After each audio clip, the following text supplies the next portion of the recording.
you struggle with reading charts and graphs, the social studies test is going to be very hard. But don't worry, friends, because that's what this video is about. We're going to do 5 questions that go over a social studies chart. Now, here's the key. When you're answering the questions, read the question, look at the chart, pause, and then go to the answers. Don't jump to the answers first. But friends, let's get started. So we are doing a HiSET free practice test 9. If you're here for the GED, though, don't worry, you're in the right place. Okay, so this chart here is about immigration to the United States. So let's read it. Since its founding, the United States has been a nation of immigrants. The graph shows the number of immigrants from 5 different countries to the United States between the 1820s to the 2010s. Okay, so if we take a look at this graph, what we're going to do is we're going to see the 5 different countries, and usually something like this would be in color, but this is a high school equivalency test, so no color, right? But we're going to look at the little shapes, the designs, the dots, and that's going to tell us which country. So if you look closely, you can see Ireland is dark. Germany's got the little squiggles. Russia's the dots. Canada is also dark, but it's a little less dark than Ireland. And then Mexico is just plain white. And so if we look at what's going on, it looks like there was a big trend right at the beginning with Irish immigrants. Then we had quite a few German immigrants coming in 2 different waves. The Canadian immigrants came in one wave and then the next. Russia really came around the 1900s, early 1900s. And then Mexico came in at the end, but sharply halted in 2010. So we've got a general idea of what's going on in the chart. So now let's answer the questions. Question number 1. Exactly when was the highest peak of German immigration to the United States? Okay, so we know that German immigration is going to be these little squigglies, right?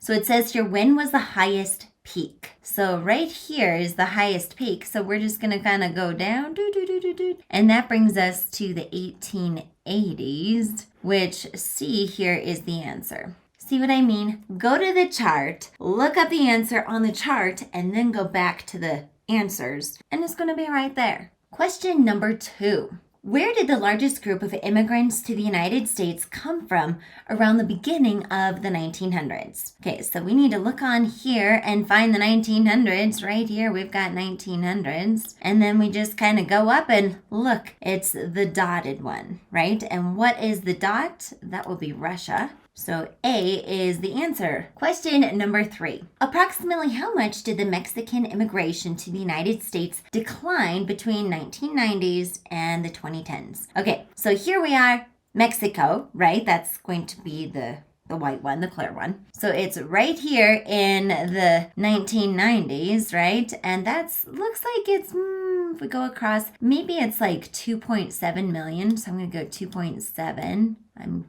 writing with a mouse, which is always a little tricky. Okay, and then down to the 2010s, we're right here. Looks like that's maybe 0.7, maybe. So we're going to say 0.7. So 0.7 million. So we're just going to do a little subtraction, right? Friends, when people say math is only in math, they're lying, because right here we've got math in our social studies test as well. Okay, so 2.7 minus 0.7 is 2 million, right? So it looks like our answer here is going to be D.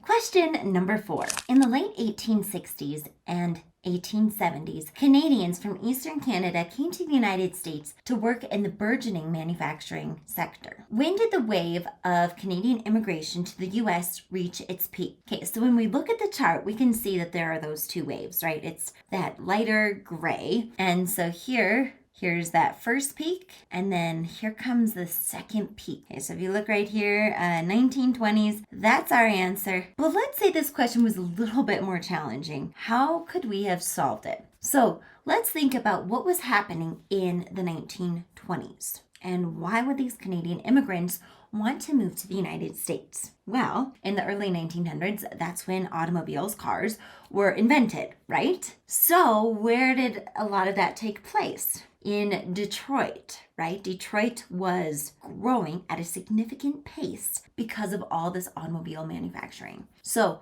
it says here in the burgeoning manufacturing sector. So burgeoning means growing. So people from Canada would just go really close to Detroit, which borders Canada, and they would immigrate and be US citizens at that time. So that was really what's going on. So even though this question here doesn't have you think about why and what was going on, there might be in the future, right? There might be a question like this where you need to think about what is the major event that was happening at that time. And in this case, it was the automobile industry. Question number 5. The Russian Revolution against the rule of the Russian Tsar occurred in 1905, causing unrest and instability in Russia. Approximately how many Russians immigrated to the United States at that time? Okay, so let's see here.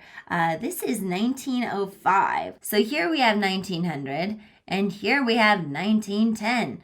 So we just kind of need to do the middle. And if we go over like this, better if I had a ruler, we get to about just under 1.5 million, but we only have one option, right? So that 1.5 million is going to be the answer.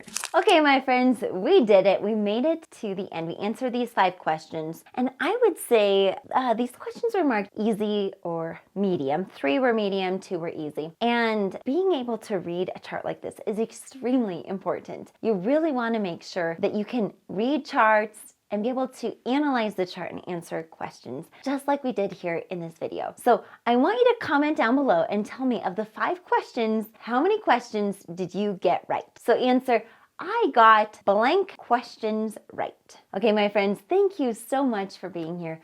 I believe in you. Make sure that you believe in yourself too. And I will see you in our next video. Peace and God bless you.